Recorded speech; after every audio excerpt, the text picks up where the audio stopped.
ఇటీవలి ఉత్తరప్రదేశ్ రాష్ట్రంలో వెలుగు చూసిన ఘటన దేశాన్ని కుదిపేస్తోంది. కూతురు పెళ్లి కోసమని బ్యాంక్ లాకర్లో 18 లక్షలు దాచుకుని 2 ఏళ్ల తర్వాత చూస్తే పూర్తిగా చెదలు తినేశాయి. దీంతో ఆమె బోరున విలపించినా ప్రయోజనం లేదు. బంగారం సహా ఇతర ఖరీదైన వస్తువులు లాకర్లో దాచుకోవడానికి బ్యాంకులు పర్మిషన్స్ ఇస్తాయి. అలాగే ఈ లాకర్లలో ముఖ్యమైన డాక్యుమెంట్స్ కూడా స్టోర్ చేసుకోవచ్చు. కానీ క్యాష్ స్టోర్ చేయడానికి పర్మిషన్ లేదు. మీ వద్ద ఉన్న నగదు సొమ్మును లాకర్లలో దాచుకోవడానికి బ్యాంకుల నుంచి అనుమతి లేదు.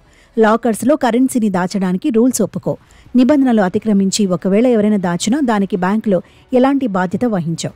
విలువైన వాటిని బ్యాంకు లాకర్లలో దాచుకోవాలనేది మనలో చాలా మందికి తెలిసిందే.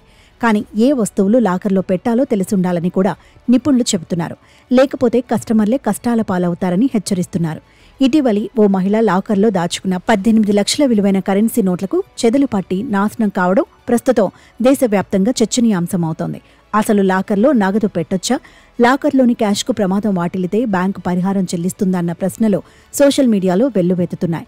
అయితే ఇలాంటి అంశాలకు సంబంధించి ఆర్బీఐ సవివరమైన మార్గదర్శకాలు జారీ చేసింది.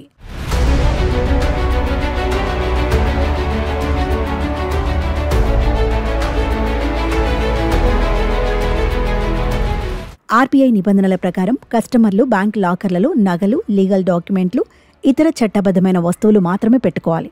ఆయుధాలు, నగదు, విదేశీ కరెన్సీ నోట్లను లాకర్లలో దాచకూడదు. లాకర్లో పెట్టిన నగదుకు నష్టం వాటిల్లితే బ్యాంకు బాధ్యత వహించదని ఆర్బీఐ నిబంధనలు స్పష్టం చేస్తున్నాయి.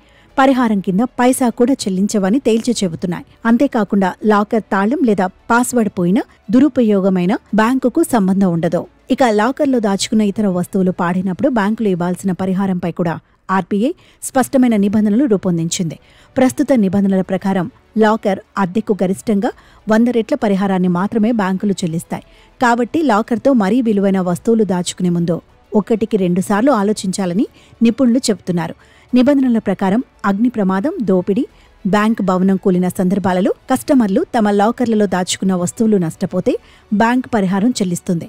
అయితే భూకంపం, వరదలు లేదా ఇతర ప్రకృతి విపత్తులతో నష్టం వాటిల్లితే మాత్రం బ్యాంక్ ఎటువంటి బాధ్యత వహించదు.